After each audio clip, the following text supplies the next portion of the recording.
The casino floor went silent. 200 people froze mid-gamble as the crack of a hand against skin echoed through the room.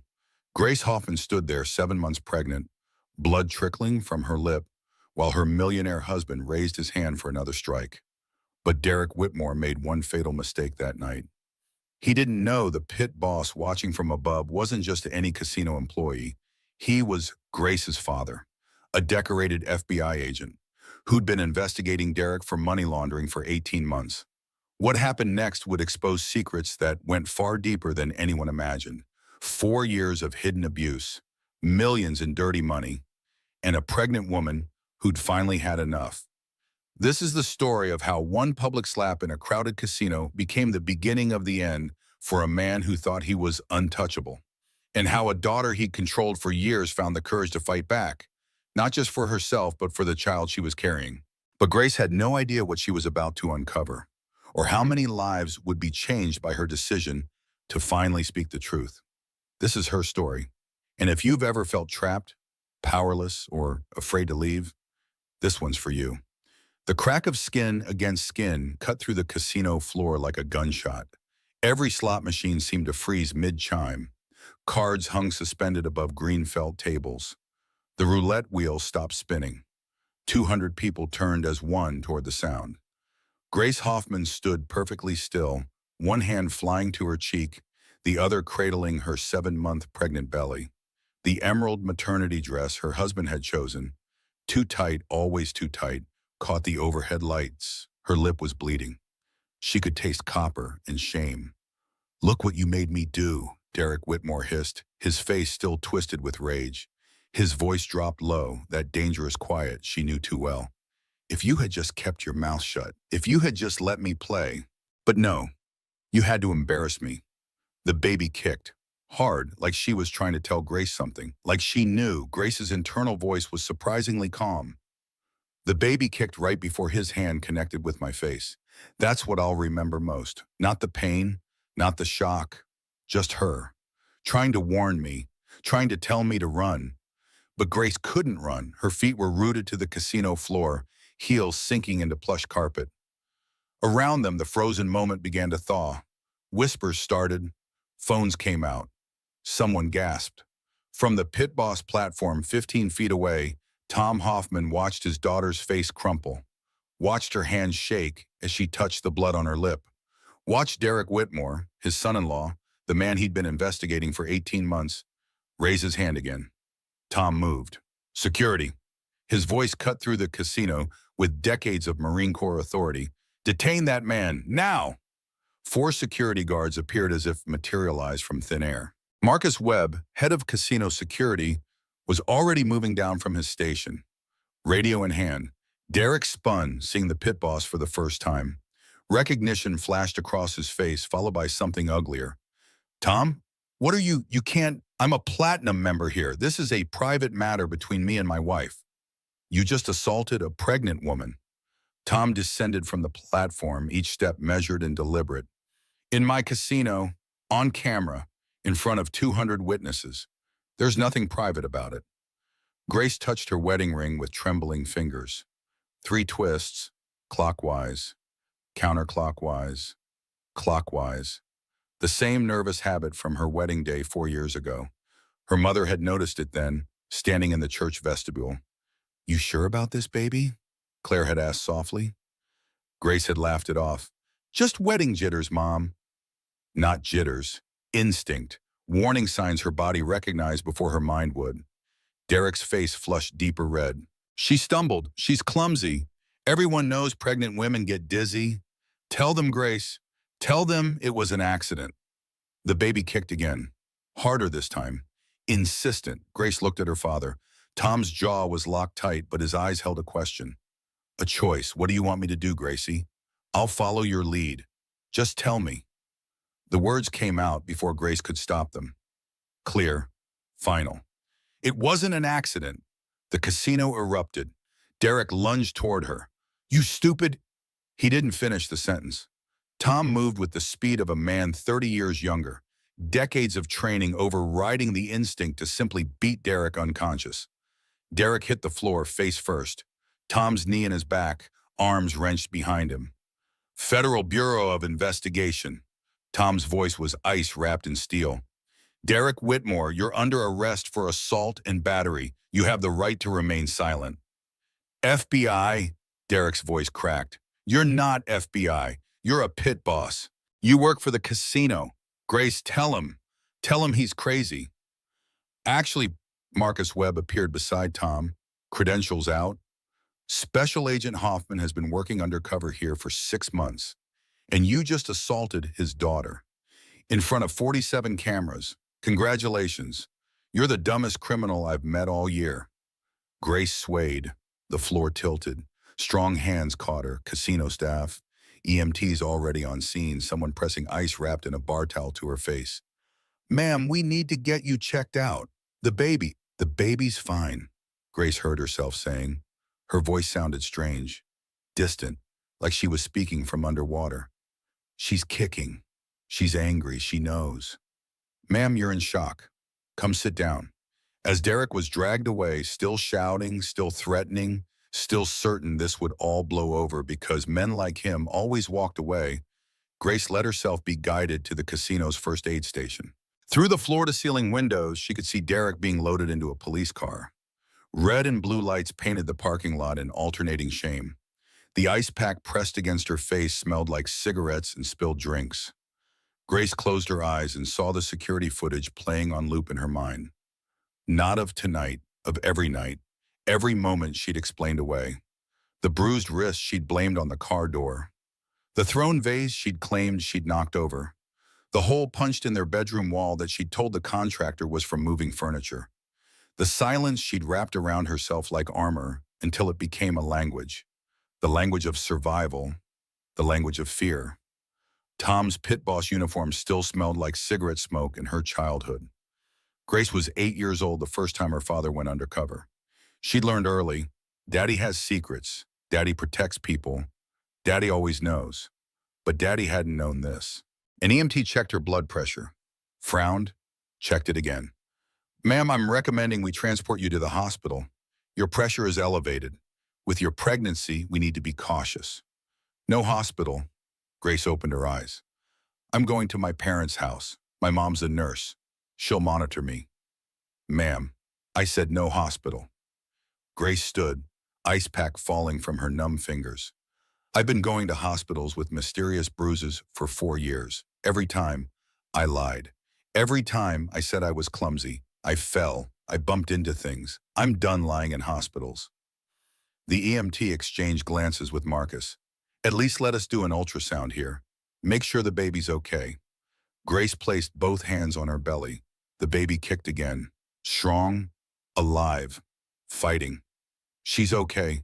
She's telling me she's okay. And she's telling me to get out, to go somewhere safe. Your father's finishing up the arrest paperwork, Marcus said gently. He'll drive you to your parents' house. Your mother's already there. She knows what happened. Of course she did. Claire Hoffman always knew. She'd known 4 years ago at the wedding. She'd known 3 years ago when Grace quit her gallery job because Derek said it was inappropriate. She'd known 2 years ago when Grace stopped coming to Sunday dinners because Derek found excuses every week. She'd known 6 months ago when they moved to the dream house 40 minutes outside town where no neighbors could hear anything. Everyone had known. No one had said a word. Grace walked through the casino on shaking legs. People stared. Phones were definitely recording now. Tomorrow she'd be viral. Tonight she was just trying to breathe. Tom met her at the employee exit. He'd stripped off the pit boss jacket. Underneath, he wore a white dress shirt and his FBI badge on a lanyard. His face was ashen. His hands shook as he reached for her. Baby girl. Don't. Grace stepped back. Not yet. Just take me to Mom's. We'll talk tomorrow. Tonight I just need to. She couldn't finish the sentence. Didn't know how. They drove in silence. Tom gripped the steering wheel so tight his knuckles went white. Grace watched the lights of the city give way to suburban streets, then to her childhood neighborhood. The house where she'd learned to ride a bike, where she'd gotten ready for prom, where she told her parents she was engaged to Derek Whitmore and watched her mother's smile falter for just 1 second before the congratulations began. Claire stood on the front porch, backlit by the warm glow of the living room. When Grace climbed out of the car, her mother's face crumpled. But she didn't cry. Nurses don't cry in crisis. They save tears for later, when the patient is stable. "Come inside, baby," Claire said softly. "Let's get you cleaned up. Let's check on that granddaughter of mine." Grace walked into her childhood home. The guest room still had her old bed, her old posters, her old life preserved like a museum. She sat on the edge of the mattress and finally let herself shake. The baby kicked. Grace whispered to her belly, "I'm sorry, I'm so sorry I brought you into this. But I promise you, I promise, we're done now. We're done being scared." Her phone buzzed. One text, then 5, then 20. All from Derek. The last one made her blood freeze. "If you don't drop the charges, I'll make sure you never see our daughter. I'll bury you in court. You know I can." Grace turned off her phone. Tomorrow would bring lawyers and police statements and court dates. Tomorrow would bring reality crashing down. Tomorrow, she'd have to figure out how to survive as a single mother with no job, no money, and a husband who had just promised to destroy her. But tonight, in her childhood bedroom with her mother's lavender soap smell drifting through the door and her father's coffee brewing downstairs, even though it was midnight, Grace let herself feel one thing: relief. She'd survived the worst moment. The public humiliation, the exposure, the moment when silence became impossible, and she was still standing. The baby kicked again. Grace smiled through tears. "That's right, little one. We're fighters. Both of us. He didn't break us. He just made us stronger." Outside, police sirens wailed in the distance. Derek's voice probably still echoing in a holding cell, still certain money would save him, still convinced this was all a misunderstanding that platinum membership could fix. But Grace knew better. This wasn't a misunderstanding. This was the beginning of the end. Or maybe the end of the beginning.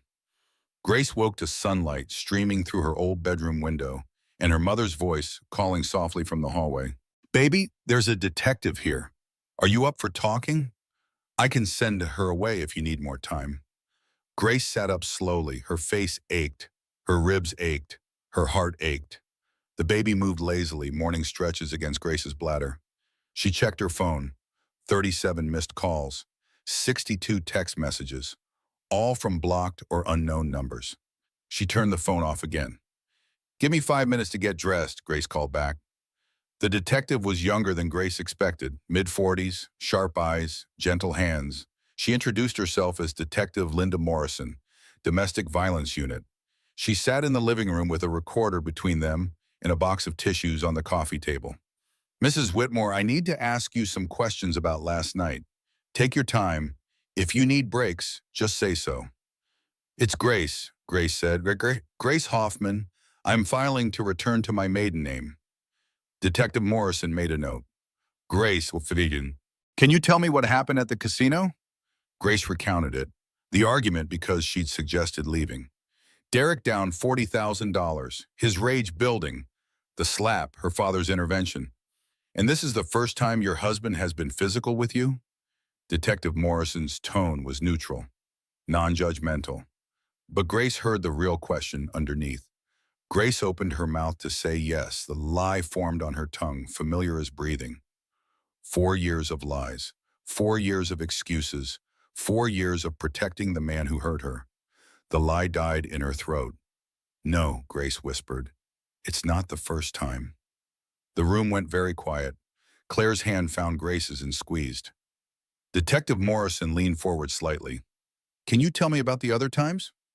Grace closed her eyes and let the memories flood in. 3 years ago, she'd been working late at the gallery, excited about a new artist they'd signed. She'd texted Derek that she'd be home by 8.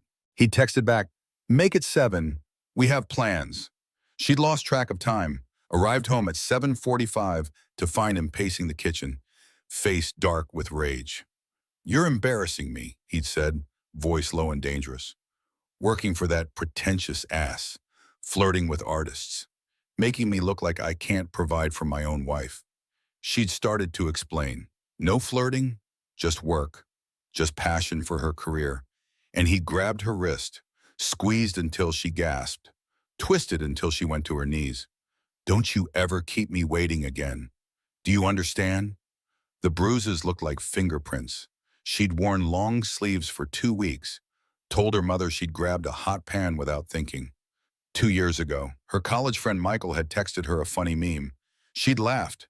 Derek had seen her laughing at her phone. Who's making you laugh? Who's so funny that my wife is smiling at her phone instead of at me? She'd shown him the meme. Explained it was just Michael from school, just a friend. Derek had ripped the phone from her hand and thrown it across the room. It shattered against the kitchen tile. Disrespectful, he'd spat. Other men making my wife laugh. Texting my wife. You delete his number. You block him. Or I'll make sure you can't text anyone ever again. She'd apologized, bought a new phone with her own money, never spoke to Michael again. 18 months ago, she'd mentioned having dinner with Brooke, her best friend. Derek's face had gone cold. Your friend hates me. Every time you see her, you come home different, distant, like she's poisoning you against me. She doesn't hate you. She's my friend. I need friends. His fist went through the bedroom wall 6 inches from her head. She'd stood frozen, plaster dust settling in her hair, while Derek shook his hand and said calmly, You choose her over your own husband? Fine. See what that gets you. She'd called Brooke and canceled. Paid for the drywall repair. Never mentioned it to anyone. Convinced herself it was just the wall, just property damage. Not violence. Not really. 6 months ago, the dream house. Derek presented it like a gift. Custom built, 40 minutes outside the city, no neighbors for half a mile, floor-to-ceiling windows that made her feel exposed even while alone. A security system that sent alerts to Derek's phone every time a door opened. Privacy, he'd call out it. Just us, no one else interfering, our sanctuary. Prison, Grace had started to think. A beautiful prison where no one could hear her scream. She recounted all of it to Detective Morrison, her voice flat, clinical, like she was describing someone else's life. Maybe she was. The woman in those memories felt like a stranger now. I thought if I could just be better, Grace said, voice cracking. If I could anticipate his moods. If I could make everything perfect. If I could just stop making mistakes. He'd stop being angry. Detective Morrison's expression didn't change, but her eyes held understanding. You can't manage another person's violence. You can only survive it. Grace described the pattern she'd memorized like choreography. His rage building over small things. Dinner too cold. House too messy. Grace too tired. Her fear spiking. Walking on eggshells, trying to be invisible. The explosion. Yelling, throwing things, sometimes grabbing, sometimes pushing. The silence afterward. Heavy and suffocating. Then flowers. Then tears. Then, I'm sorry, baby. I don't know what came over me. You know I love you. I'll never do it again. Then 2 weeks of peace. Then the cycle restarted. She'd gotten good at the dance. Too good. She knew when to apologize even though she'd done nothing wrong. When to make herself small. When to disappear into the background of her own life. I knew what to do, Grace whispered. I got good at it. Too good. In the hallway outside, Tom sat with his head in his hands. Claire found him there after the detective left, wrapped her arms around her husband's shaking shoulders. I should have seen it, Tom's voice broke. I'm FBI. I'm trained to see patterns, and I missed it. My own daughter. I missed it. He hid it, Claire said, her nurse's voice steady and sure. They always hide it, Tommy. That's how they get away with it, for so long. But she's safe now. We have her back. That's what matters. Inside, Grace stared at her reflection in the bathroom mirror. Ice pack lowered. The bruise was darkening now, purple and ugly across her cheekbone. Her lip was swollen. She looked like what she was, a victim. No, a survivor. Grace said it out loud, testing the words. I'm not crazy. The signs were all there. I just wanted the fairy tale more than the truth. Her phone buzzed. She turned it back on. Mistake. 53 new texts from Derek, routed through different numbers, each one more desperate, more angry, more threatening. I'll get the best lawyers. You'll never see a dime. Everyone knows you're unstable. I'll prove it. That baby better be mine. I'm demanding a paternity test. If you don't drop the charges, I'll make sure you never see our daughter." Grace blocked each number. New texts came through immediately from new numbers, an endless stream of rage and control, even from jail. Then her phone actually rang. Unknown number. Against her better judgment, Grace answered. "You ungrateful little—" Diane Whitmore's voice dripped venom. "My son gives you everything, a beautiful home, financial security, and you humiliate him like this over a little slap? Women today are so sensitive." Grace hung up. The phone rang again. Same number. "If you press charges, I'll make sure your child grows up without a father or a trust fund. Think about that, dear. Think about raising a baby alone on a gallery clerk's salary." "Oh, wait, you don't even have that job anymore, do you? My son made sure you were provided for, and this is how you repay him?" Grace blocked the number. Another call came through. Another unknown number. This time Derek's lawyer. The campaign had begun. Tom appeared in the doorway, jaw set. "Victor Reynolds, my FBI partner, is coordinating the federal case. Derek's money laundering investigation. We've been building evidence for 18 months. We have enough to put him away for a long time, Gracie. Not just for assault, for everything." Grace looked at her father, really looked at him. "How long have you known?" 6 months of solid evidence, another year of suspicion before that. "You let me stay with him while you were building your case." The betrayal tasted worse than Derek's somehow. Sharper, more unexpected. "I was trying to protect you. You used me as bait." Grace's hands found her belly, protective and fierce. "Both of you did. Derek used me as a trophy wife to hide his crimes. You used me as cover to investigate him. Did anyone think about what I wanted, what I needed?" Claire stepped between them. "Grace Elizabeth, that's not fair, isn't it?" Grace's voice rose. "Dad knew Derek was a criminal. Mom, you knew something was wrong. I saw it in your face every Sunday dinner. Brooke suspected. My doctor probably wondered about those mysterious bruises. But nobody said anything. Nobody helped me. Nobody broke the glass while I drowned inside it." She described the feeling, drowning in a glass box while everyone watched. Close enough to see. Too far away to save her. Or maybe too scared to get involved. To make a scene. To accuse a millionaire of being a monster. Everyone had seen. No one had spoken. Grace walked through the house at 2 in the morning, unable to sleep. The baby's nursery, her old bedroom, still had glow-in-the-dark stars on the ceiling. She'd put them up at 10 years old the summer her father went deep undercover for 8 months. She'd missed him so much she'd stared at those stars every night, pretending they were guiding him home. She touched them now. They still glowed. Her father had taught her, sometimes secrets keep people safe. Sometimes silence is protection. But whose protection? Whose safety? The house smelled like her mother's lavender soap and her father's coffee. Safe smells, childhood smells. But Grace wasn't a child anymore. She was about to become a mother, to a daughter, who deserved better than secrets, better than silence, who deserved a mother brave enough to speak the truth. Grace made a decision. She'd press charges. She'd testify. She'd tell the whole world what Derek Whitmore really was behind the custom suits and country club membership. Not for revenge, for her daughter. So her daughter would grow up knowing, when someone hurts you, you don't protect them, you protect yourself. The dining room table disappeared under FBI files. Tom spread them out methodically.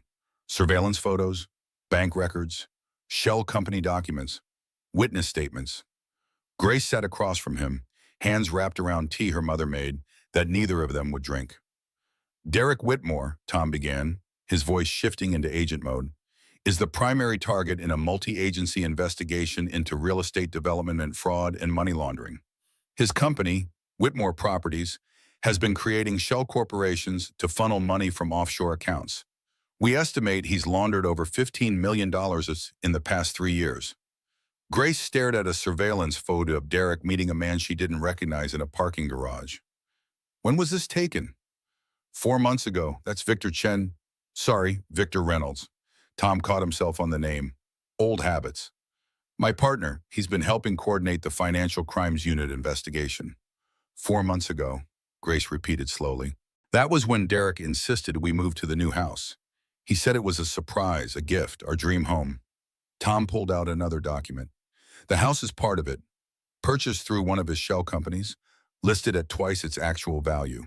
Insurance fraud. Then he transferred the deed to your name, probably to protect the asset if his company got seized. Grace felt sick. I own the house? On paper. But it's entangled in his crimes. We'll sort it out. Tom hesitated, then pushed forward another photo. Gracie, I need to ask, did you ever see Derek meeting with any of these men? 5 faces, all strangers, who photographed with Derek at various locations. No, Derek kept his business separate. He said it was boring, numbers and contracts. Nothing I'd find interesting. Grace heard the bitterness in her own voice. I was too stupid to realize that was a red flag. You weren't stupid. Claire appeared with fresh tea nobody wanted. You were in love. There's a difference. Was I, though? Grace looked up at her mother. I loved who I thought he was. The charming man who swept me off my feet. The successful businessman who made me feel special. But that man never existed, did he? It was all a performance. A mask. Tom cleared his throat. 6 months ago, you called me. Derek had screamed at you for 20 minutes because dinner was cold. You were shaking when you told me. I could hear it in your voice. Grace remembered. She'd locked herself in the bathroom, called her father, whispered that she didn't know what to do. Tom had listened, given gentle advice about marriage counseling, suggested couples therapy, reminded her that all marriages have rough patches. Then he'd hung up and called Victor Reynolds to accelerate the investigation. I was trying to protect you, Tom said now, unable to meet her eyes. I thought if I could get enough evidence, arrest him on federal charges, you'd have leverage in a divorce. Protection. I thought I was giving you a way out. You were building a case, Grace said flatly. I was part of the evidence. The silence stretched, a clock ticked, someone's phone buzzed. The universe continued spinning while Grace's world tilted on its axis. I was trying to do both, Tom finally said. Protect you and catch a criminal. I know now I should have chosen, should have told you what I knew, should have pulled you out regardless of the investigation. I'm sorry. Sorry, baby girl. I'm so damn sorry. Grace wanted to forgive him, wanted to understand. But the betrayal sat heavy in her chest, right next to the betrayal Derek had loaded there, right next to the betrayal of her own instincts she'd ignored for 4 years. How many people knew, Grace asked, that he was a criminal, that I was living with someone you were investigating? The FBI team, 6 agents, Marcus at the casino, that's it. And how many people suspected I was being abused? Tom's face crumpled. I don't know. Mom knew, Grace said, looking at Claire. Brooke suspected. My doctor probably wondered about the bruises I kept explaining away. Derek's assistant, Jennifer, probably saw signs before he fired her. His mother definitely knew her son had anger issues. That's, Grace counted on her fingers, at least 6 people, maybe more, all watching, all staying silent. Claire sat down, took her daughter's hands. Baby, I've been a nurse for 35 years. I've seen domestic violence more times than I can count. And the hardest part isn't recognizing it. It's knowing that until the victim is ready to leave, there's nothing we can do. I couldn't force you to see it. I could only wait for you to be ready and pray that when you were ready, it wouldn't be too late. It almost was too late, Grace whispered. Another few months and she'd have been born into it, growing up watching her father treat her mother like property, learning that love comes with fear. The baby kicked hard as if agreeing. Grace's phone rang. Unknown number again. She almost didn't answer, but something made her. Diane Whitmore's voice was ice. I've filed an injunction. You're not allowed to speak to the press. You are not allowed to disparage my son's name. If you think you're going to play victim on every news channel and ruin his reputation, you're mistaken. His reputation? Grace almost laughed. He hit me in front of 200 people. In a casino. On camera. He ruined his own reputation. A moment of stress. He'd lost money. You were nagging him, any man would react. Grace hung up, blocked the number. Another call came through immediately. Derek's lawyer this time, smooth and professional. Mrs. Whitmore, I'm calling on behalf of my client to discuss possible reconciliation. I'm not reconciling with a man who assaulted me. My client maintains that was a misunderstanding. Heat of the moment. He's prepared to enter anger management counseling. Couples therapy. Whatever it takes to repair the marriage and provide a stable home for your child. Tell your client, Grace said, voice steady despite her shaking hands, that the only thing I want from him is full custody and a divorce. I'll be retaining my own lawyer. She hung up, turned to Tom. I need Brooke. Can you call her? Tell her I need the best divorce attorney she knows. Tell her it's going to get ugly. Tom was already dialing. Brooke Sinclair arrived within an hour, rolling 2 suitcases of legal files and a laptop case. Her first words were, I've been waiting for this call for 3 years. Grace blinked. You knew too? I suspected. Brooke set up her laptop at the dining table, pushing aside FBI files to make room. The way he isolated you, the way you stopped talking about your job, the way you flinched when you checked your phone. Grace, I'm a divorce attorney. I specialize in domestic violence cases. I know the signs, but you weren't ready to hear it. So you just waited? Grace heard the bitterness in her own voice. You just watched and said nothing? I said plenty. Brooke's voice was gentle but firm. Every time we talked, I asked if you were happy, if you felt safe, if you ever wanted to talk. You said you were fine, every single time. What was I supposed to do? Kidnap you, force you into my car and drive you to a shelter? That's not how this works, Grace. You have to choose to leave. And you weren't ready until now. The truth hit Grace like cold water. She hadn't been ready. Even 6 months ago, even with the isolated house and the security system and the constant fear, she hadn't been ready to admit it was abuse. To admit her fairy tale marriage was a nightmare. To admit she'd made a mistake so big, it could cost her everything. Until last night, until a public slap forced the private shame into the light. Brooke pulled out documents. Now, let's talk strategy. His arrest gives us leverage. Your father's FBI case gives us ammunition. And I am very, very good at my job. Over the next hour, they built a war room. Brooke handling the divorce and custody case. Tom's FBI partner, Victor Reynolds, coordinating the federal prosecution. Claire documenting Grace's injuries and pregnancy health. Marcus providing surveillance footage from the casino. Grace sat in the middle of it all, feeling like the eye of a hurricane. Calm at the center while chaos swirled around her. Her phone rang again. This time her OBGYN, Dr. Sarah Brennan. Grace, I need you to come in immediately. Your blood pressure readings from last night's ER visit are concerning. Grace had forgotten about the ER. After the casino, before going to her parents' house, EMTs had insisted on a quick check at the hospital. They'd monitored the baby's heartbeat, checked Grace's vitals, documented her injuries. Grace had been running on adrenaline, barely present. What's concerning about them? Grace asked. Your blood pressure is dangerously elevated, stress-induced hypertension. Combined with your pregnancy, we need to monitor you closely. If it doesn't stabilize, we're looking at potential preeclampsia, possible early delivery. Grace's hand went to her belly protectively. The baby is fine right now, but Grace, stress is a medical issue, not just an emotional one. Your body is telling you something. I need you to come in today. We need to talk about your living situation, your stress levels, everything that might be affecting your health and your baby's health. An hour later, Grace sat in the familiar exam room. Dr. Brennan's face was serious as she reviewed Grace's chart. Your blood pressure is 140/95. That's stage 2 hypertension. In a pregnant woman, that's a red flag. I need to ask you something, and I need you to be completely honest. Do you feel safe where you're staying? I'm at my parents' house. And before that, Grace's throat closed. She couldn't speak, just shook her head. Dr. Brennan pulled out a form, started writing. I'm documenting everything, every bruise, every symptom of chronic stress, every panic attack you've mentioned in passing over the past 2 years. Grace, I've been your doctor for 4 years. I've watched you lose weight, Watched you develop anxiety symptoms. Watched you jump when your phone rings. I suspected, but I couldn't help you until you were ready to admit what was happening. Another person who'd seen. Another person who'd stayed silent, waiting for Grace to be ready.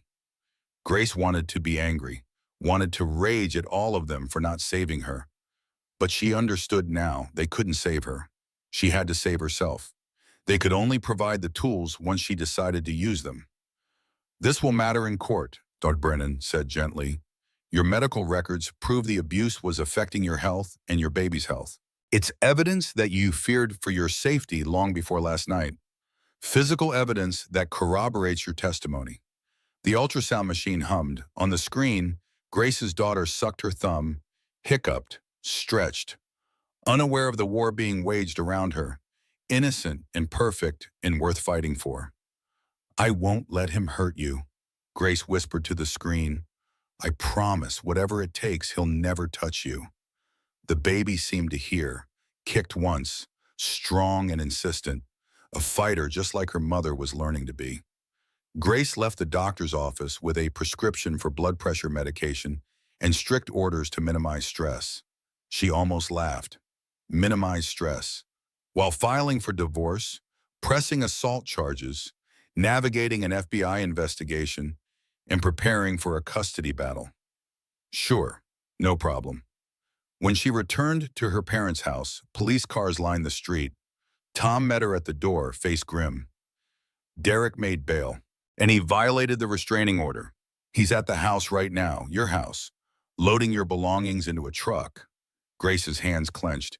He doesn't know what he just did, does he? Tom's smile was cold. No, he doesn't, but he's about to find out.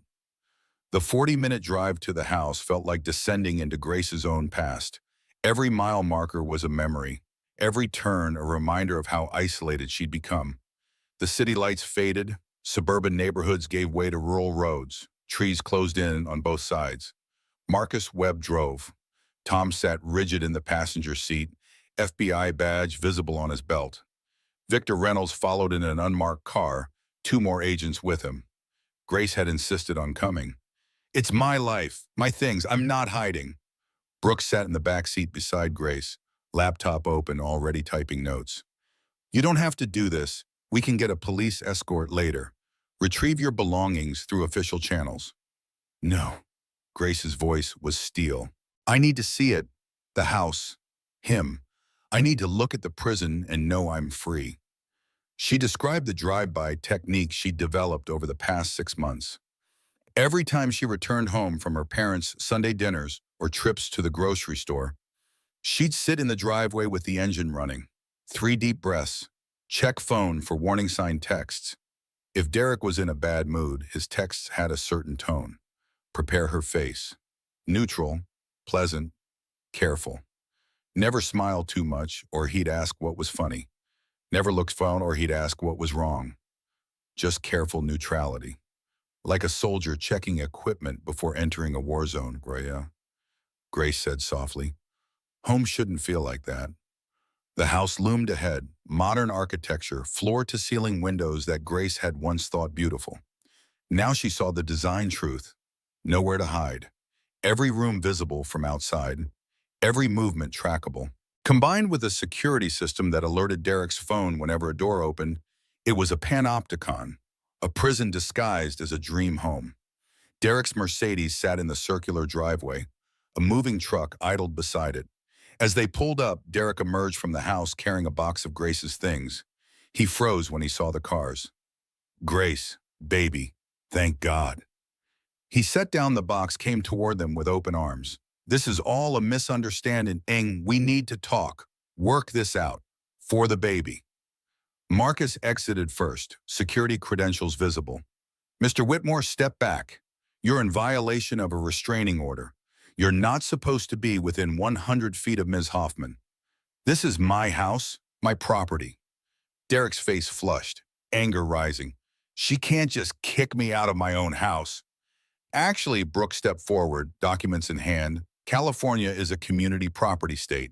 This house is 50% hers regardless of whose name is on the deed, and you're trespassing on what is currently considered a crime scene. given the ongoing investigation into your business activities. Victor Reynolds emerged from the second car, FBI badge out. Derek Whitmore, you're under arrest. Violation of a protective order. Obstruction of justice. He smiled, cold and professional. And let's add the 18 counts of money laundering, wire fraud, and tax evasion we've been sitting on. You have the right to remain silent. Derek's face went from red to white. You set this up. You used your own daughter as bait. You son of a... Tom stepped forward. I protected my daughter from a criminal who was hiding behind a marriage license. There's a difference. You chose to build a real estate empire in fraud. You chose to launder money through fake companies. And you chose to abuse your pregnant wife. Every choice has consequences, Derek. Welcome to yours. As federal agents moved in with handcuffs, another car pulled up. Diane Whitmore climbed out, her personal lawyer beside her. Then another car, press. Someone had tipped off the media. Cameras appeared, lights, reporters shouting questions. Is it true the FBI has been investigating Derek Whitmore for money laundering? Mrs. Whitmore, how long have you known about your husband's criminal activities? Grace, are you afraid he'll get custody? Grace stood frozen in the spotlight, camera flashes exploding, Diane's voice rising in fury. You gold-digging little... Diane pushed past her lawyer. You trapped my son, got pregnant on purpose. Now you're using your FBI father to destroy him. You're destroying our family for money and attention. Grace felt the words like physical blows. The script she'd been told for 4 years. You're not good enough. You're lucky he chose you. You owe him everything. You're nothing without him. But Grace's hand rested on her belly, her daughter, and something shifted. Something broke open in her chest. I loved your son, Grace heard herself say, her voice cut through the chaos, clear, final. I would have given him everything. But he chose violence. He chose lies. He chose to destroy the family I was trying to build. This, she gestured to the police, the press, the federal agents, the chaos. This is what he created, not me. I just stopped protecting him from the consequences of his own choices. The cameras captured everything. Diane's rage, Derek's handcuffs, Grace's quiet dignity, Tom's protective arm around his daughter's shoulders. Brooke whispered, that was perfect. Keep that energy for the custody hearing. They loaded Derek into the federal vehicle. He went quietly this time. The fight drained out of him. As they drove away, Grace walked through the house one final time. The kitchen where she'd made perfect meals for a man who criticized every bite. The living room where he'd monitored her phone, demanded to see every text, every email, every interaction. The bedroom where she'd learned to fake sleep to avoid him. The bathroom where she'd had panic attacks on the tile floor at 2 a.m. And the nursery. The yellow room she'd decorated in secret, hiding paint samples and receipts because Derek had wanted to be surprised. Except Grace had already known she was having a daughter. The ultrasound tech had told her. Grace had kept it secret. Some instinct telling her to keep something for herself. Some small thing Derek couldn't control. She ran her hand over the empty crib. We're not coming back here, baby girl. I'm taking you somewhere safe. Somewhere with people who love us. Somewhere you can cry without me being afraid of waking your father. Grace opened Derek's home office. The FBI would be here within hours to collect evidence, but Grace needed to see for herself, needed to understand the scope of his lies. His computer sat open. Email still logged in. Grace knew she probably shouldn't look. Knew the FBI would want it pristine for evidence, but she couldn't stop herself. The first email was to a woman named Ashley. Can't wait to see you this weekend. Told my wife I have a business conference. Grace scrolled. More emails, more women. Not just Ashley, Rebecca, Melissa, 3 different affairs, some overlapping. Messages going back years, some from before the wedding. 4 years of marriage. 4 years of I love you. 4 years of you're the only one. All lies. And the most recent message, sent this morning from jail using a contraband phone. The bitch finally showed her true colors. But I've got custody lawyers ready. No court will give a child to a woman who falsely accuses the father. I'll demand a paternity test. The baby might not even be mine. Grace sat down in Derek's leather chair. The baby kicked. Strong, insistent, definitely his, unfortunately. The DNA would prove it if it came to that. But it didn't matter. Biology didn't make a father. Derek had contributed sperm. That was all. He would never be a dad. Never midnight feedings or first words or skinned knees or bedtime stories. He'd be a name on legal documents. A child support check. A cautionary tale. Grace screenshotted everything. Forwarded it to Brooke. Forwarded it to her father. Evidence. Ammunition.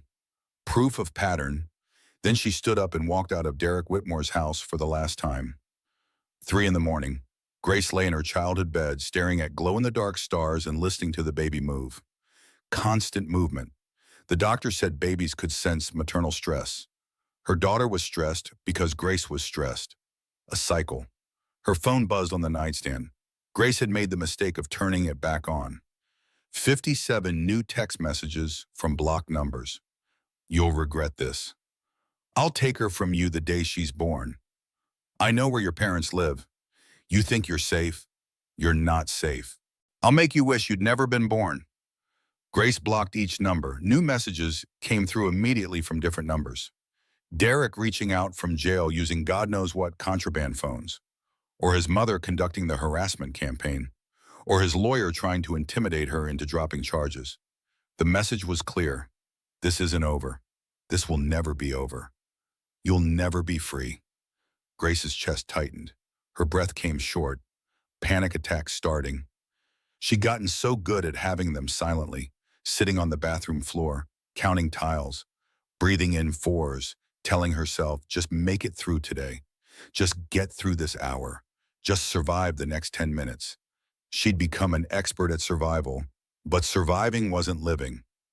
Grace pulled herself out of bed, padded to the bathroom, sank to the familiar tile floor, cool porcelain against her back, one hand on her belly, counting.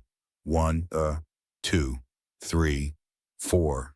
Breathe in. 1, 2, 3, 4. Breathe out. Breathe. The baby kicked in time with her breathing, like she was trying to help, like she was saying, I'm here, Mama. We're in this together. Grace pulled out her phone, called Brooke, 3:30 in the morning. Brooke answered on the second ring, voice alert. Grace, what's wrong? I can't do this, Grace's voice cracked. The custody battle, the divorce, raising her alone, the texts, the threats, the lawyers, I can't. He's right. What judge is going to give me full custody? He's rich, connected. His lawyers will destroy me. They'll twist everything. They'll make me look crazy, unstable, vindictive. Grace, Brooke's voice cut through the spiral. Listen to me. You have evidence. Medical records documenting years of injuries. FBI testimony that he's a criminal. Surveillance footage of him hitting you. Witness statements from 200 people at the casino. His own emails admitting to affairs and plans to manipulate custody. You have everything. He has money. Money always wins. In silence on the line, then Brooke said very quietly, not always, not this time. Grace, I've been a divorce attorney for 10 years. I've seen rich men lose custody. I've seen powerful men exposed. I've seen women with nothing except the truth win against men with everything except integrity. Money helps, but evidence wins. And we have evidence. But what if it's not enough, Grace whispered. What if I go through all of this, the public humiliation, the trial, reliving every moment, and he still gets joint custody? What if my daughter has to spend weekends with him? What if she grows up thinking that's what love looks like? Then we fight harder, Brooke said. But Grace, you can't think that way. You can't spiral into worst-case scenarios at 3 in the morning. That's anxiety talking, not reality. Here's reality. Derek Whitmore is facing federal charges. 18 years minimum if convicted. By the time he gets out, your daughter will be an adult. She'll never know him. She'll only know you. And you will have spent those 18 years showing her what real love looks like, what real strength looks like, what it means to protect yourself and the people you care about. Grace let the words sink in. 18 years. Her daughter would be 19 by the time Derek got out of federal prison. The assault charges were separate. State charges, not federal, but those could add more time.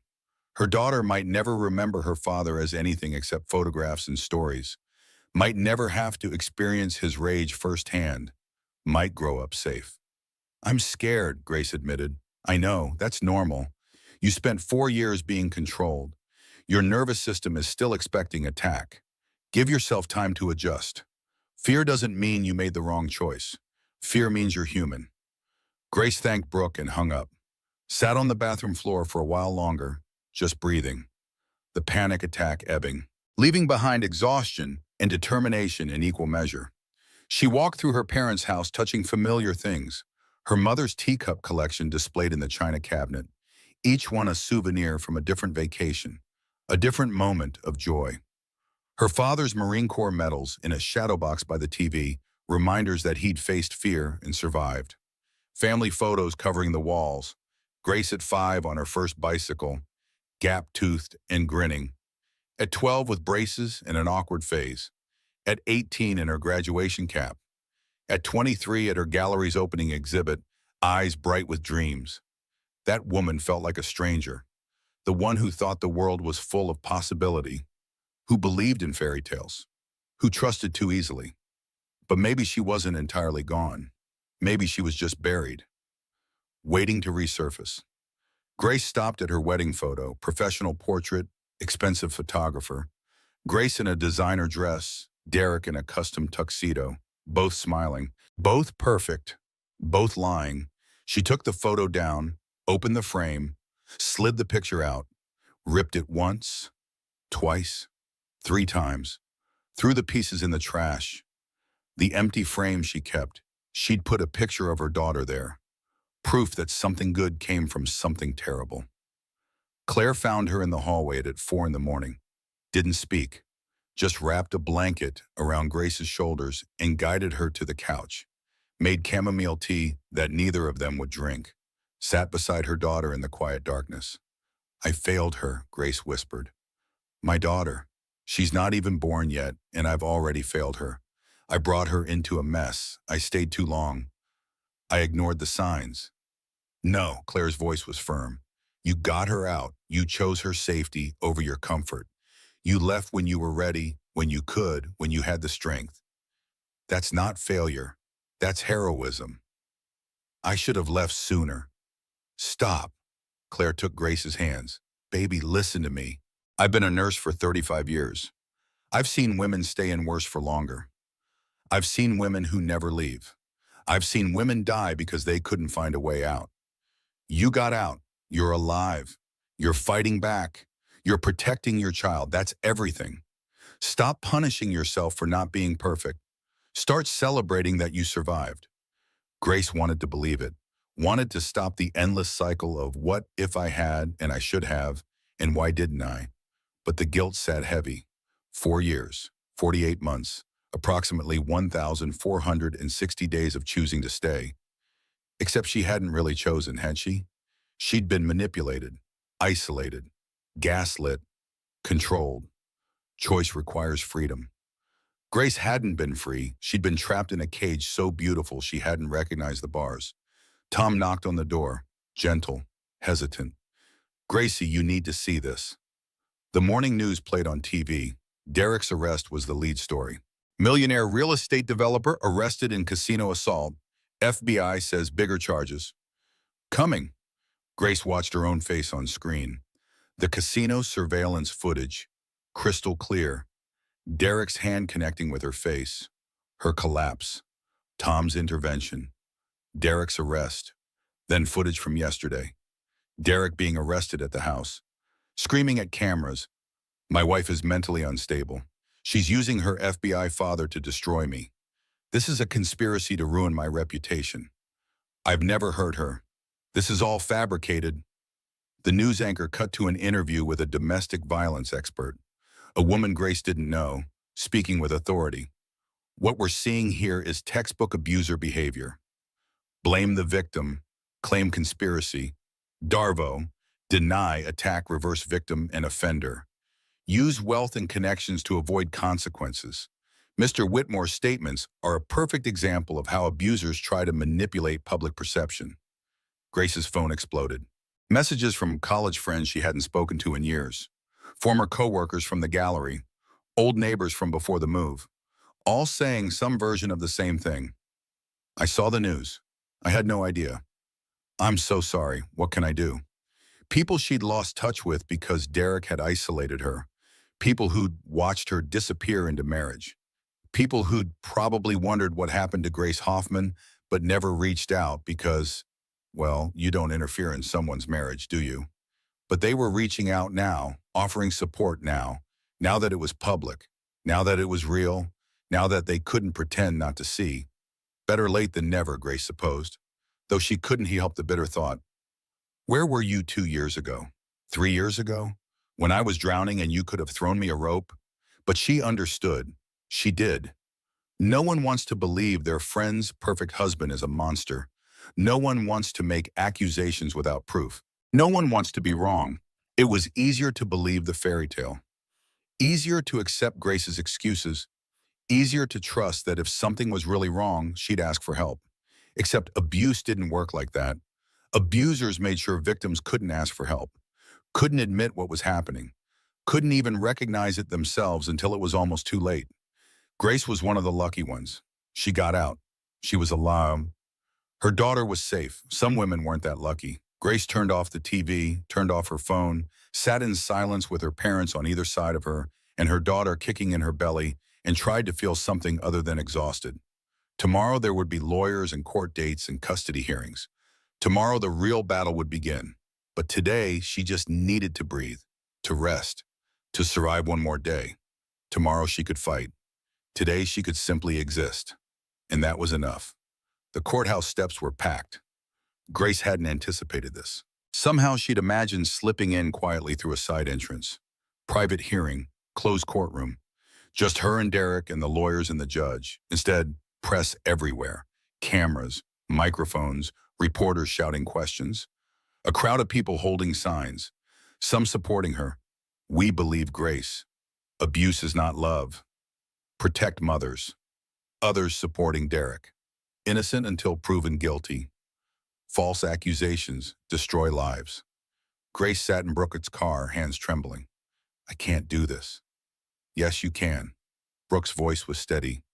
Neutral expression. No comments to press. I'll handle everything. You just walk. Tom and Marcus will be on either side. We're going straight in. Grace nodded. She was wearing her mother's navy dress because everything she owned had been chosen by Derek. Conservative. Appropriate. Borrowed armor. Her belly was impossible to hide now. 30 weeks pregnant. The whole world would see her waddle up those courthouse steps, visibly vulnerable, visibly pregnant, visibly the victim. Part of her hated it, hated being seen as weak, as someone who needed protection. But another part recognized the truth. She was vulnerable right now. She did need protection. And there was strength in admitting that. Starting over feels impossible, Grace whispered, hand on her belly. But staying would have been worse. They exited the car. Camera flashes exploded. Grace kept her eyes forward, focusing on the courthouse doors. Tom flanked her left side, Brooke her right. Marcus cleared a path through the crowd. Grace, did you know about your husband's crimes? Grace, are you afraid he'll get custody? Grace, were you involved in the FBI investigation? Grace, how long has he been abusing you? The questions pelted her like rain. Grace kept walking, one foot in front of the other, breathe in, breathe out. Almost there. Then Diane Whitmore appeared, her lawyer beside her blocking the path. That's her, Diane's voice cut through the noise. That's the woman who destroyed my son's life, using her FBI father to fabricate charges, trying to steal my grandson before he's even born. My son is innocent. He's a good man, a successful businessman, and she, Diane pointed at Grace with a trembling, accusatory finger. She's vindictive, manipulative. She trapped him with that pregnancy. Something snapped in Grace. All the fear, all the exhaustion, all the months of accepting blame for Derek's actions. Gone. Replaced by fury, she stopped walking, against Brooke's whispered warning, against every instinct telling her to stay silent, Stay neutral. Don't engage. Grace turned to face the cameras. My daughter, her voice was surprisingly steady, will never know what it's like to flinch when her father walks in the room. She'll never learn that love comes with bruises. She'll never apologize for making someone else angry. She'll never spend her wedding day twisting her ring and wondering if she's making a mistake. She'll never grow up thinking a man's rage is her responsibility to manage. Grace paused. Let the words sink in. That's not destroying a family, that's saving one. Silence. Then cameras clicked furiously. Reporters scribbling notes. Diane's face went purple. You, how dare you? Grace turned and walked into the courthouse. Didn't look back, didn't listen to Diane's continued ranting. Just walked. Inside, Brooke squeezed her arm. That was perfect. Stick to exactly that message. Simple, powerful, focused on your daughter's safety, not on revenge or anger. The courtroom was packed too. Gallery full of reporters, victim advocates, domestic violence counselors, and women Grace didn't recognize, holding signs, wearing purple ribbons, sitting in solidarity. Grace's throat tightened. Strangers, women who didn't know her, but who knew her story, who'd lived their own versions of it, who understood. Derek entered in an Orange County jail jumpsuit. No expensive suit today, no custom shoes, no mask of respectability. Just a man in handcuffs, his privilege stripped away. His eyes found Grace immediately. The look he gave her could freeze blood, pure hatred, thinly veiled threat.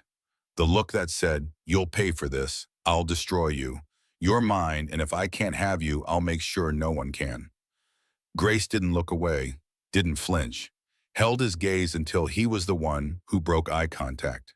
She described it later to Brooke. Every woman in that courtroom knew that look. The you'll pay for this look. The I'll destroy you look. It's a look that needs no translation. Every survivor recognizes it immediately. The judge entered, Honorable Patricia Rowland, 60 years old, steel gray hair pulled back in a bun, expression that suggested she'd seen everything and was impressed by nothing. All rise, the Superior Court of California is now in session. They sat. Derek's lawyer stood, smooth, professional, expensive haircut, and a suit that probably cost more than most people's cars. Your Honor, my client pleads not guilty to all charges. This is a tragic misunderstanding, blown wildly out of proportion by an overzealous father-in-law with FBI resources. My client, Derek Whitmore, is a respected businessman, a pillar of the community. He's donated to local charities, employed hundreds of people, created affordable housing developments across 3 counties. He's a man of excellent character who made one mistake in a moment of extreme stress. Judge Rowland's expression didn't change. Counselor, I've reviewed the preliminary evidence. Your client struck his 7 months pregnant wife in a crowded casino. This was captured on multiple cameras from multiple angles, witnessed by dozens, including 3 off-duty police officers. Calling that a misunderstanding stretches credulity. Your Honor, the defense contends there's more to the story. I'm sure there is. We'll hear it at trial. Now, regarding bail, Derek's lawyer straightened. Your Honor, we request my client be released on his own recognizance. He has substantial ties to the community, multiple properties, a business to run. He's not a flight risk. He's already proven he's a flight risk, Judge Rowland interrupted. Or did you forget the part where he violated his restraining order less than 24 hours after being released, where he went to the marital home despite explicit orders to stay away from the victim and the property? Your Honor, he was merely retrieving personal belongings while the victim happened to arrive. What a coincidence. Judge Rowland's tone could cut glass. Bail is denied. Mr. Whitmore will remain in custody until trial. Derek exploded. This is bullshit. She's lying about everything. The baby probably isn't even mine. I demand a paternity test. She's vindictive, manipulative. She's using her father's FBI position to frame me for crimes I didn't commit. This is a conspiracy. Mr. Whitmore, Judge Rowland's voice dropped to absolute zero. One more outburst, and I will add contempt of court to your growing list of charges. Do you understand? Derek's lawyer physically restrained him, whispered frantically in his ear. Derek subsided, but his eyes never left Grace. Promising revenge, promising pain. Grace watched this man who had controlled her for 4 years through fear and manipulation, being controlled, being silenced, being told no by someone with more authority than he had. The power dynamic had reversed so completely it felt surreal. They set a trial date, discussed motions, went through legal procedures Grace barely followed. She sat with her hand on her belly, feeling her daughter kick, and thought, "You're safe. He can't reach us. He can't hurt us. We're free." Outside in the courthouse afterward, Grace couldn't avoid the press. They surrounded her car. Brooke tried to run interference, but one woman, mid-40s, keen eyes, stepped forward carefully. "I'm sorry to bother you. I just wanted you to know. I left my husband 2 years ago. He never hit me, but the control, the isolation, the constant criticism, I thought I was going crazy. Thought I was imagining it. Making a big deal out of nothing. Seeing you stand up there and speak, naming what it was, it helped me remember I wasn't crazy either. So thank you." The woman walked away before Grace could respond. Then another woman approached. Younger, maybe late 20s. "I'm planning to leave. Next month. I've been saving money in secret. Talking to a lawyer. Your story gave me courage. Thank you." Then another. "I stayed 15 years. Left last year. Best decision I ever made." Then another. "I wish I'd left. He's gone now, heart attack. But I wasted 30 years being afraid." "Don't waste any more time, honey. You're doing the right thing." Grace realized she'd become something she never intended. A symbol, a representative, the public face of every woman who'd been here, who'd faced this choice, who'd wondered if leaving was possible.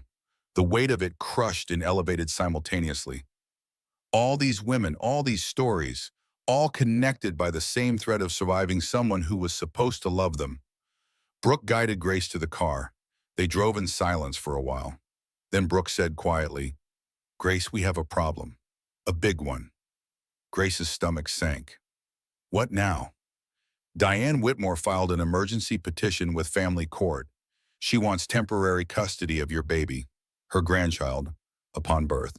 She's claiming you're an unfit mother, mentally unstable, using your father's FBI position to fabricate abuse claims for financial gain.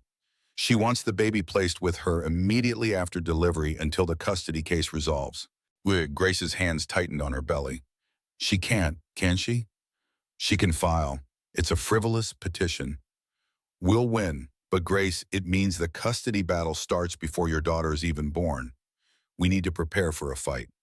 Grace leaned her head against the car window, watched the city slide past, thought about her daughter, about bringing her into a world where people were already fighting over her, where her own grandmother was trying to take her away from her mother. "Let her try," Grace said finally. "Let them all try. My daughter is mine. I carried her. I protected her. I left her father to keep her safe. No judge is giving her to the woman who raised an abuser." Brooke smiled grimly. "That's the energy we need. Hold on to it, because this is just beginning." The hospital's family law clinic smelled like industrial cleaner in desperation. Grace sat in a chair designed to be non-threatening, soft cushions, calming blue color, and faced three people who would help determine her daughter's future. Patricia, the social worker. Gentle eyes, efficient manner, taking notes on everything. Margaret, the guardian ad litem appointed to represent the baby's interests. Stern, professional, no visible empathy. And Brooke, her lawyer, her advocate, her shield. "Mrs. Whitmore," Margaret began. "Ms. Hoffman," Grace interrupted quietly, "I'm filing to return to my maiden name. My daughter will be Hoffman too, not Whitmore. I don't want her carrying his name." Margaret made a note. "Ms. Hoffman, I'll be frank with you. Your mother-in-law's petition has significant holes in it, but judges do take grandparent rights seriously, especially when the father is incarcerated and the mother is," she paused delicately, "in a vulnerable position." Vulnerable. Grace tasted the word. "You mean pregnant and recently escaped from domestic violence?" "Yes. And Diane Whitmore's argument is that because I'm vulnerable, my daughter should be taken from me and given to the woman who enabled her son's abuse. Do I have that right?" Margaret's expression softened slightly. When you put it that way, it sounds absurd, but family court doesn't always make decisions that seem logical to the layperson. They make decisions based on what they believe serves the child's best interests. Diane is arguing that she can provide a stable two-parent household. She's married, financially secure, has no criminal record. You're arguing that you can provide safety, which is important, but you're also currently unemployed, living with your parents, facing a contentious divorce, and dealing with trauma. I have trauma because her son gave it to me, Grace said evenly. I'm unemployed because he forced me to quit my job. I'm living with my parents because he made it financially impossible for me to leave. Everything she's using against me is the result of her son's abuse. I understand that, and that's what we'll argue. But you need to understand, this won't be easy. Brooke leaned forward. Grace has been documenting everything since the night of the assault. Every text, every call, every threat. She's built a timeline, and she has medical evidence going back 2 years showing patterns consistent with abuse. Patricia, the social worker, spoke up. Ms. Hoffman, can you tell me about your current living situation? Grace described it. Her parents' house, her childhood bedroom, her mother monitoring her blood pressure daily, her father providing security and emotional support, Brooke coordinating the legal strategy, Dr. Brennan monitoring the pregnancy, the therapist she'd started seeing twice weekly, the domestic violence support group she'd joined. The support group helped most, Grace admitted. Hearing other women's stories, realizing I'm not alone, not weak, not crazy. There were 12 of us, all different ages, different backgrounds, but all with the same story arc. She described it. He was charming at first. The control started small. It escalated. They stayed because leaving seemed impossible, until the day staying became more impossible than leaving. We're all the same woman, Grace said softly, just wearing different face, different details, same core story. Patricia made notes, asked about employment plans. Grace explained she'd been offered her old position at the Brehino Khan Gallery, manager now, better pay, flexible hours after maternity leave. She'd start part-time after the baby came, full-time once childcare was arranged. And you'll be financially independent? Brooke is pursuing full spousal support and child support in the divorce, plus division of assets. I'm entitled to half of everything acquired during the marriage. The house, investments, his business interests, though those might be seized by the government depending on his criminal trial. And emotionally, how are you handling the stress? Grace was honest. Not well, I have panic attacks, mostly at night. I take medication for blood pressure. I see a therapist. I cry more than I'd like. But I'm handling it. I'm surviving. And I'm building a support network. Not just my parents. Friends I'd lost touch with are reaching out. Women from the support group. Even strangers who've heard my story and want to help. Margaret watched Grace carefully throughout. At the end, she said, Ms. Hoffman, in my 20 years as a guardian ad litem, I've learned something important. The question isn't, why didn't she leave sooner? That's what people ask, but it's the wrong question. The right question is, how did she find the strength to leave it all? You left while 7 months pregnant, financially dependent, legally vulnerable, facing a man with significant resources who'd already proven he'd hurt you. That's not weakness. That's extraordinary courage. Something in Grace's chest loosened. Validation from a stranger who'd seen hundreds of cases, who knew the patterns, who believed her. I know others judge me for not leaving sooner, Grace said carefully. But unless you've been there, you can't understand how he made me doubt my own reality, how he isolated me so gradually I didn't notice until I had nowhere to go, how he made me believe I deserved it, that I was too sensitive, too emotional, making something out of nothing. Brooke's phone rang. She stepped out, returned looking stunned. That was Jennifer Morrison, Derek's former assistant. She wants to testify on your behalf in the custody hearing. Grace blinked. Jennifer who? The woman Derek had an affair with 3 years ago, before he fired her to cover it up. Brooke's expression was fierce satisfaction. She kept everything, emails, texts, recordings. She documented his pattern of control, manipulation, and threats.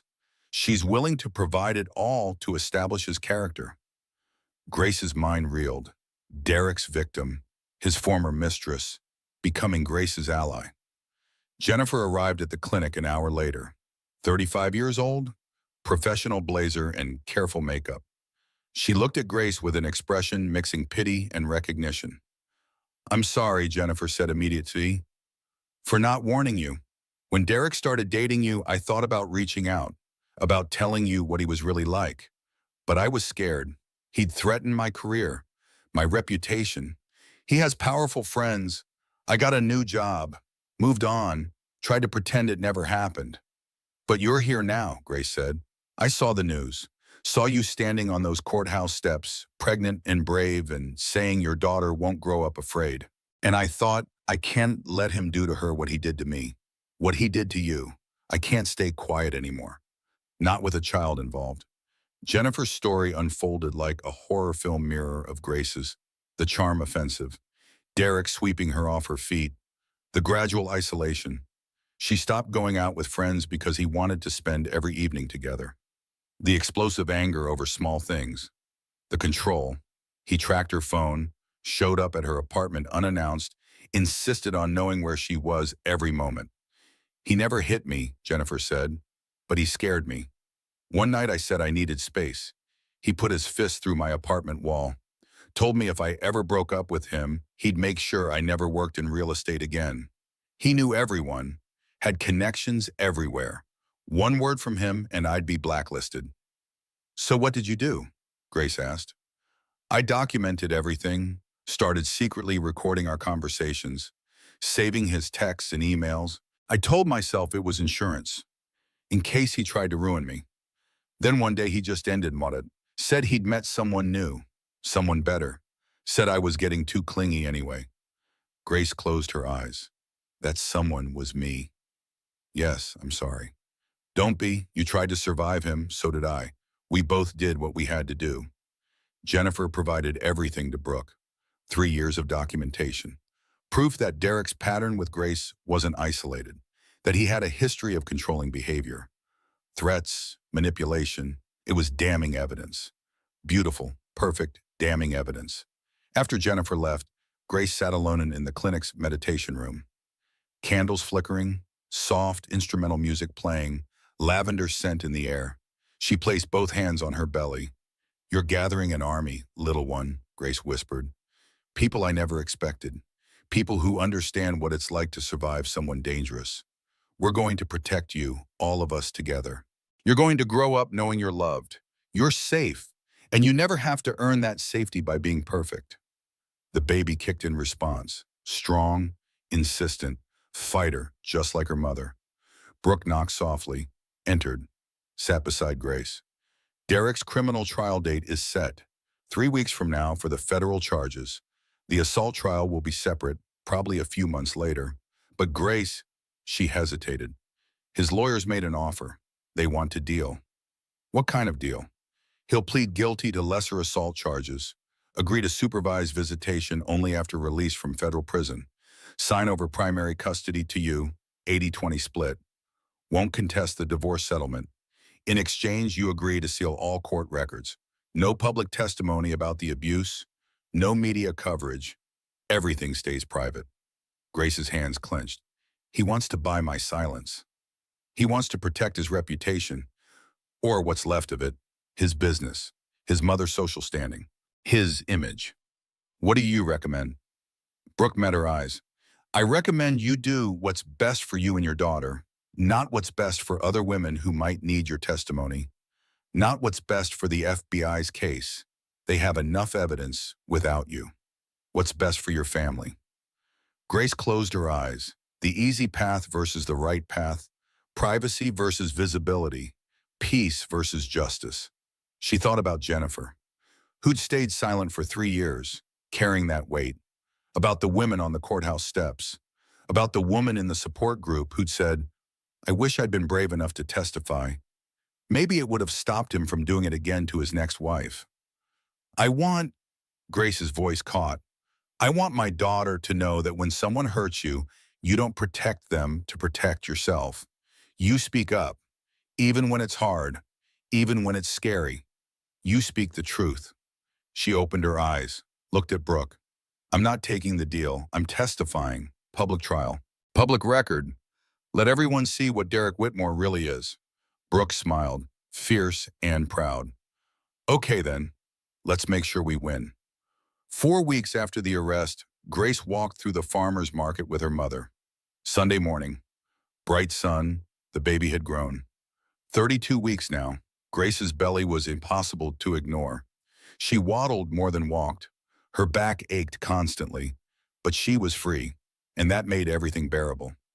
What sounds good for breakfast? Claire asked, studying a display of fresh pastries. Everything. I'm perpetually hungry. Grace selected a cinnamon roll the size of her face. This baby has expensive taste. They walked past vendors selling flowers, vegetables, handmade jewelry. Normal people doing normal things. Grace had forgotten what normal felt like. 4 years of walking on eggshells, of monitoring Derek's moods, of being afraid in her own home. Now she could buy a cinnamon roll the size of her face without asking permission. Could spend money without explaining the expense. Could smile at strangers without wondering if Derek would accuse her of flirting. Small freedoms, tiny victories. They added up. Victory number one, her own bank account. Brooke had secured emergency spousal support, $15,000 per month until the divorce settled. It was Derek's money, yes, came from his accounts, but the court had ordered it, he had no choice. Grace deposited the first check with trembling hands, stood at the bank ATM with her new debit card, withdrew $20 just to prove she could, her card, her PIN, her money to control. What are you going to buy first? Claire had asked. Nothing, Grace admitted. I just wanted to know I could. Victory number two, her own apartment. Small one-bedroom, second floor of an older building.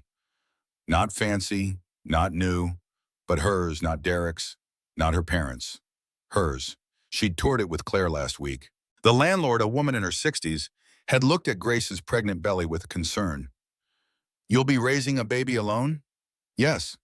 Grace didn't elaborate, didn't explain, didn't apologize. Rent is $2,000 a month, first, last, and security deposit. That's $6,000 up front. Grace wrote the check without hesitation. The landlord stared. Most people need time to think, to discuss with family, to check their finances. I've been thinking about it for 4 years, Grace replied. I'll take it. Then moving in next week. Her father and Harrison from the gallery were bringing furniture. The nursery would be simple. Crib, changing table, rocking chair, everything secondhand or borrowed. Grace didn't care. It would be theirs. Safe space, home. Victory number three, her job back. Grace had visited the gallery yesterday, heart in her throat. Harrison had stared at her, pregnant, bruised, fading now but still visible, exhausted. Grace, my God, I saw the news. I should have said something. Years ago, when you quit, I knew something was wrong. You couldn't have stopped me, Grace said. I wasn't ready to listen. But I'm ready now, and I need a job. Part-time until the baby comes. Full-time after maternity leave, if you're hiring. Harrison recovered quickly, professional mask sliding into place. Your old position is filled, but I'm opening a second location across town. I need a manager, better pay, more responsibility, flexible hours for after the baby.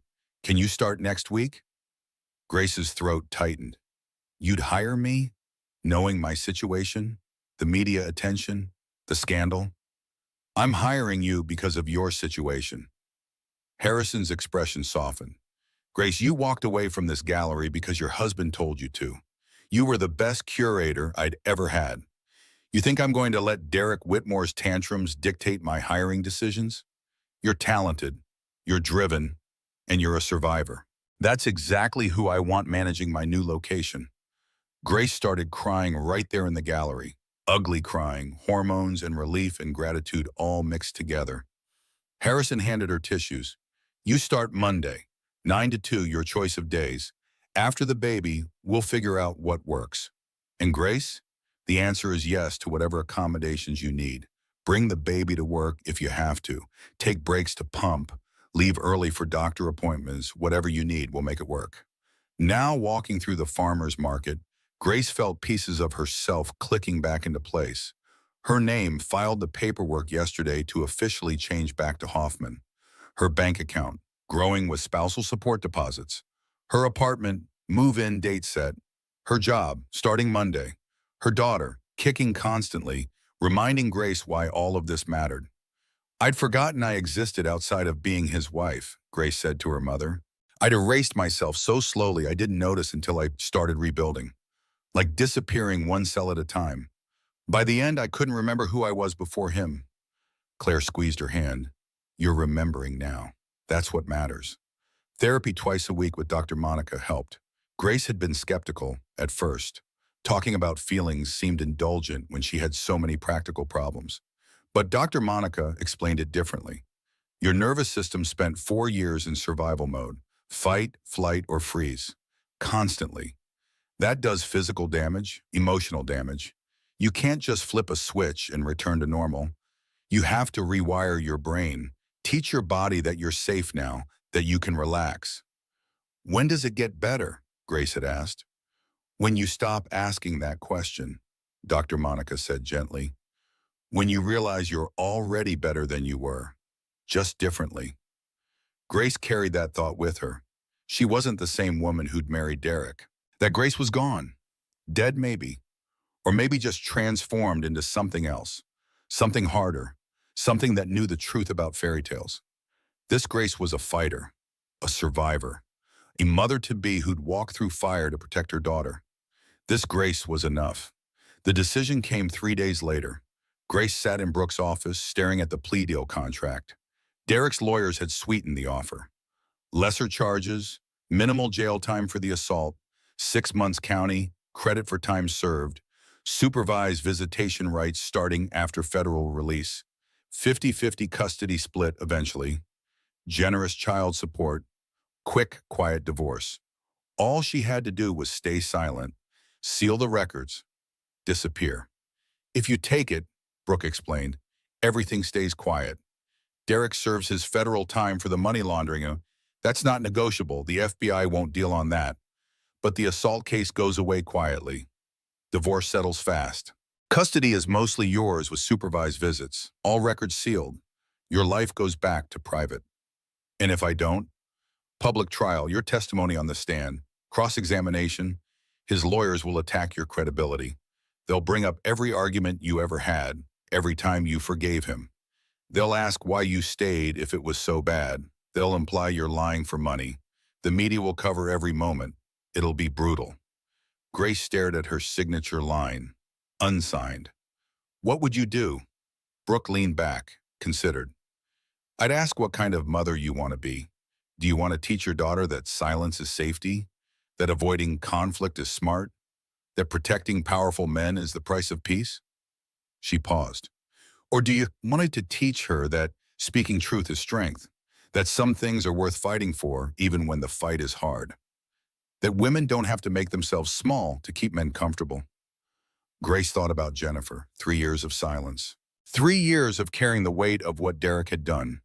3 years of wondering if speaking up would have stopped him from doing it again. Grace thought about the women on the courthouse steps, the ones holding signs, the ones who'd approached her with stories of their own, the ones who said, "Thank you for speaking up. You gave me courage." Grace thought about her daughter, growing up, facing her own challenges, making her own choices about when to speak and when to stay silent. What example did Grace want to set? She pushed the contract away and unsigned. I'm testifying, public trial, public record. My daughter needs to know I chose truth over comfort. Brooke smiled. Then let's prepare you to win. Derek's federal trial concluded in 4 days. Grace wasn't required to testify. The money laundering case had nothing to do with her. She watched from the gallery anyway. Needed to see it, needed to watch him face consequences. The prosecution built their case methodically. Shell companies, offshore accounts, falsified records, millions of dollars funneled through fake real estate deals. Derek's fingerprints on everything. His defense tried to argue ignorance. Derek was the face of the company, but he didn't handle finances personally. His accountant was responsible. His CFO, his lawyers, anyone but Derek. The jury didn't buy it. Guilty on all 18 counts, money laundering, wire fraud. tax evasion, federal crimes carrying serious time. The judge sentenced him 2 weeks later, 18 years federal prison, eligible for parole after 14 if he maintained good behavior. Fines, restitution, forfeiture of assets. Grace watched Derek's face as the sentence was read. Expected rage, saw fear instead. Real fear, the first time she'd seen him genuinely afraid. He wasn't in control anymore. Wasn't the powerful one. Just a man in handcuffs facing consequences for his choices. The assault trial was scheduled for 2 weeks after that. Grace prepared with Brooke every day. They practiced her testimony, anticipated defense questions, prepared for cross-examination. They're going to attack you, Brooke warned. They'll make you sound crazy, vindictive. They'll twist everything. Are you ready for that? I don't know, Grace admitted, but I'm doing it anyway. The trial lasted 3 days. Grace testified on day 2. She wore her mother's Navy dress again. Armor. Her belly was enormous now. 36 weeks pregnant. Due in a month. The jury couldn't miss it. The pregnant woman testifying against the father of her child. She walked to the witness stand with her head high, placed her hand on the Bible, swore to tell the truth, sat down carefully, belly making it awkward. The prosecutor was gentle, led her through the timeline, their relationship, the early warning signs, the escalation, the isolation, the abuse, the final slap in the casino. Grace told it all, her voice steady. She'd practiced this, knew what to say, how to say it, what details mattered. Then came cross-examination. Derek's lawyer stood, expensive suit, professional smile, predator eyes. Mrs. Whitmore, Ms. Hoffman, Grace corrected calmly. Ms. Hoffman, you claim my client abused you for 4 years, yet you stayed. You married him. You got pregnant by him. You lived in a beautiful home he provided. Used credit cards he paid for. Attended events as his wife. Is that correct? Yes. So despite this alleged abuse, you continued accepting his financial support, his gifts, his affection. I stayed because he made me believe I was worthless without him, because he controlled all the money, because he isolated me from friends and family, because leaving felt more dangerous than staying. But you eventually left, after he slapped you once in public. Why then? Why not after the previous alleged incidents? Grace took a breath. Every woman in the courtroom leaned forward. Because it was public. Because witnesses saw it. Because my father was there. Because I couldn't pretend anymore. Because, her voice strengthened. Because I was about to become a mother, and I couldn't let my daughter grow up watching me accept abuse and thinking that was normal. So you're saying one slap was worse than years of alleged abuse? I'm saying one public slap made it impossible to hide anymore, made it impossible for anyone to deny what was happening, including me. The lawyer circled, predatory. Ms. Hoffman, isn't it true you stand to gain financially from these proceedings? Spousal support, child support, division of assets. I stand to gain safety, Grace replied evenly.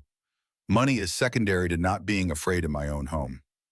Isn't it true your father orchestrated your husband's arrest to advance his FBI investigation? My father investigated a criminal who happened to be my husband. Those facts intersected, but they're separate. Derek committed crimes, I was abused. Both things are true independent of each other. You've alleged abuse, yet you stayed 4 years. If it was so terrible, why didn't you leave sooner? Grace locked eyes with the lawyer, with Derek, with the jury. I stayed because he told me I was worthless, because he controlled the money, because he isolated me from everyone who cared about me, because he made me believe I deserved it, because I was afraid, because leaving seemed impossible. Her voice rose. But I stopped staying. That's what matters.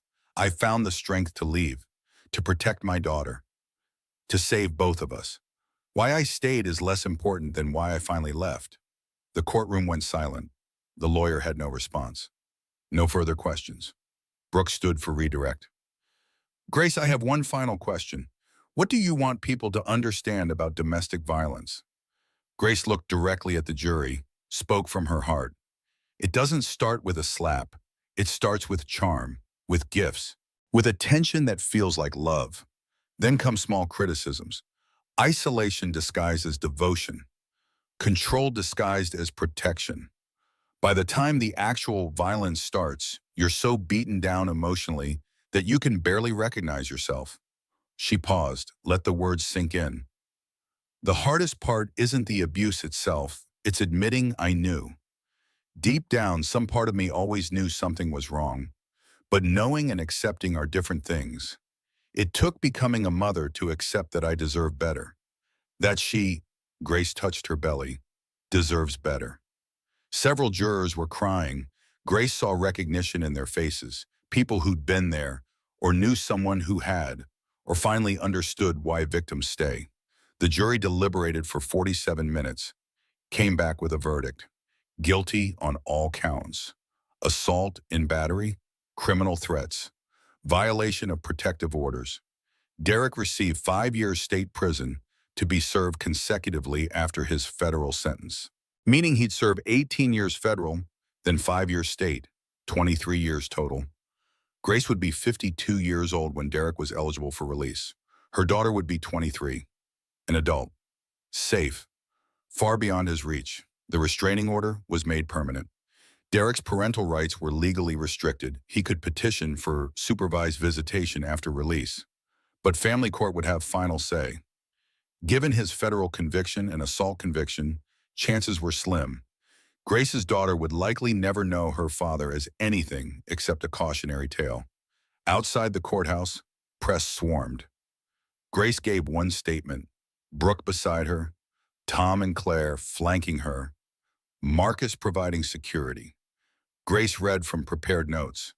I'm not a hero, I'm a survivor. There's a difference. Heroes choose danger. Survivors simply refuse to die. If my story helps one woman recognize the signs earlier than I did, if it helps one woman leave before it escalates, if it helps one woman believe she deserves better, then every moment of this trial was worth it. She didn't take questions, just walked to her father's car, hand on her belly, and left. That night, Grace sat in her new apartment, boxes still unpacked, furniture minimal, but hers, and cried. Not from sadness, from relief, from exhaustion, from the overwhelming weight being done.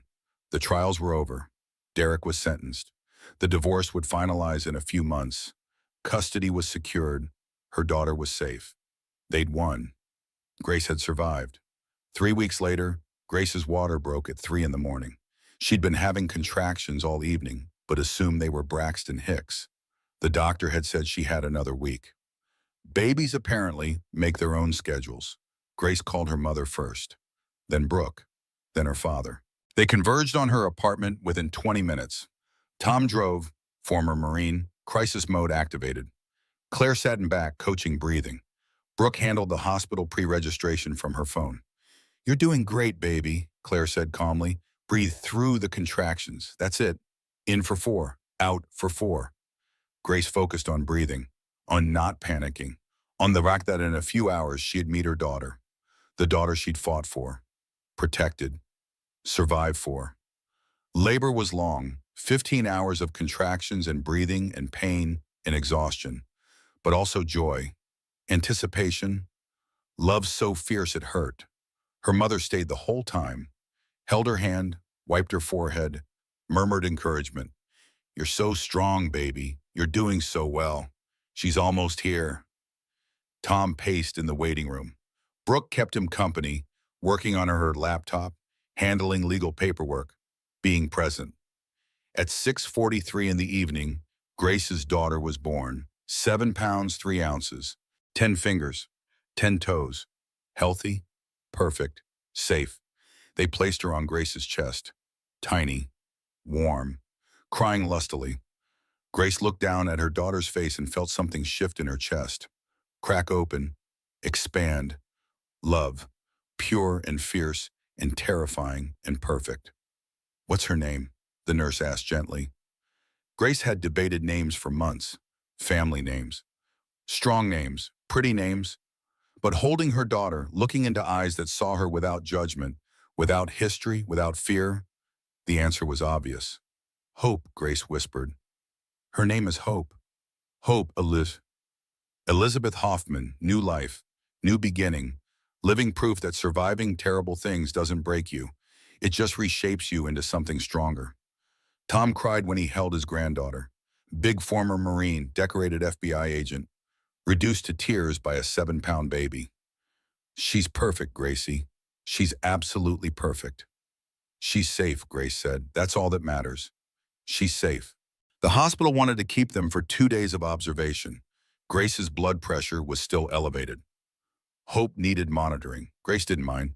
Lying in the hospital bed with her daughter sleeping on her chest, Grace felt more at peace than she had in years. No Derek, no fear, no walking on eggshells. Just her and Hope, and the quiet beeping of monitors and the knowledge that they'd made it. They'd survived. Brooke visited every day, brought coffee and snacks and legal updates. Derek's lawyers filed a motion for visitation rights after his release. Supervised, of course.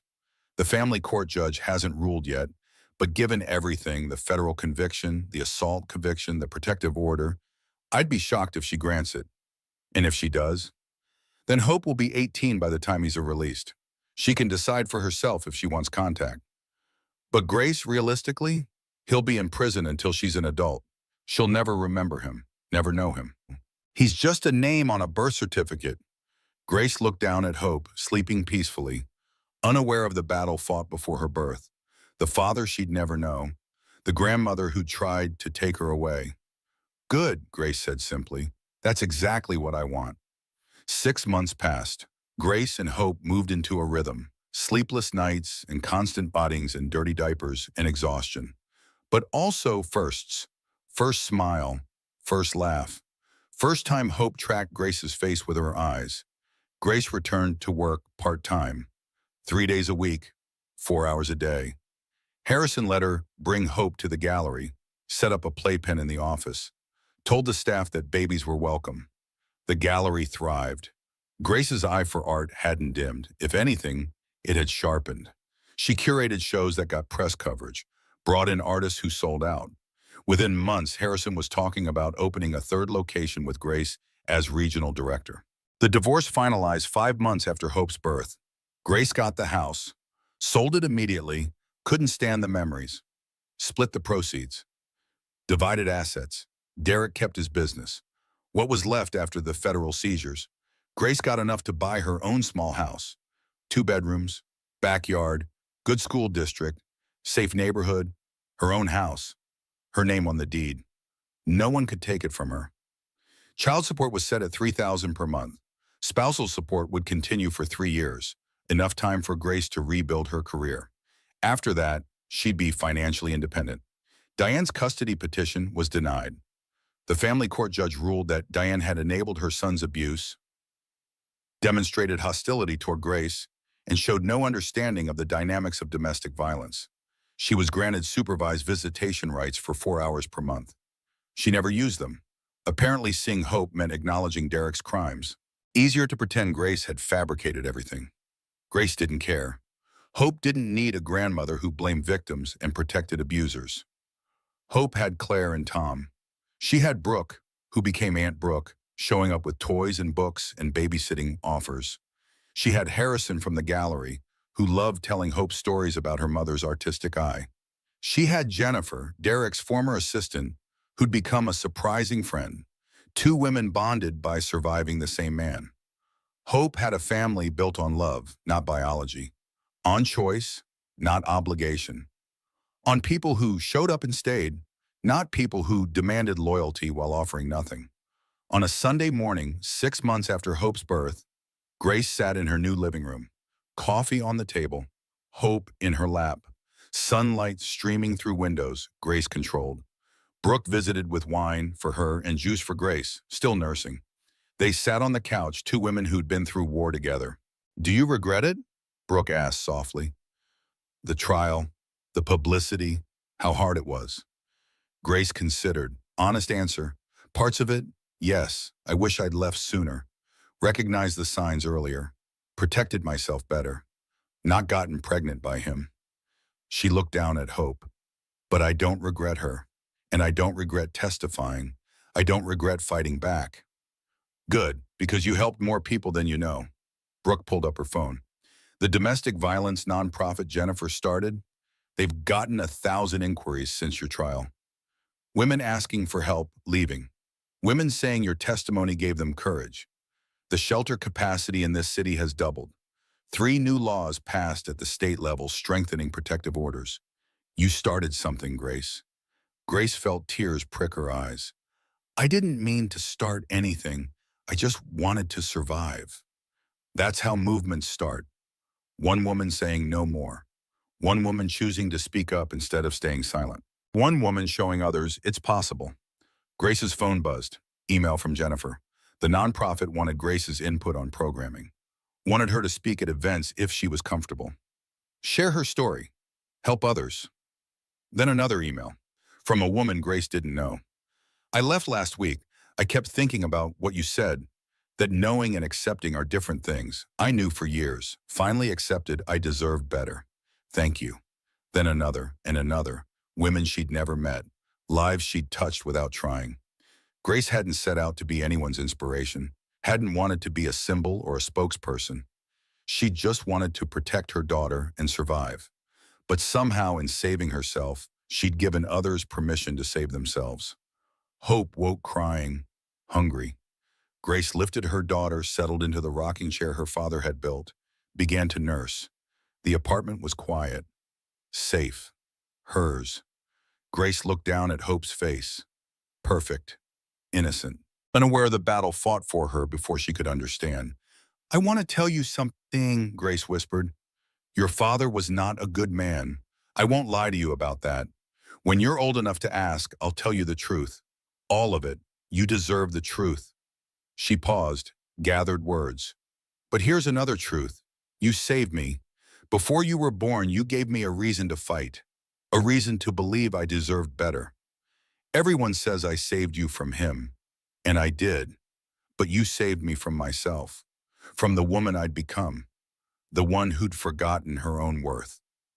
Hope's tiny hand gripped Grace's finger. Trusting.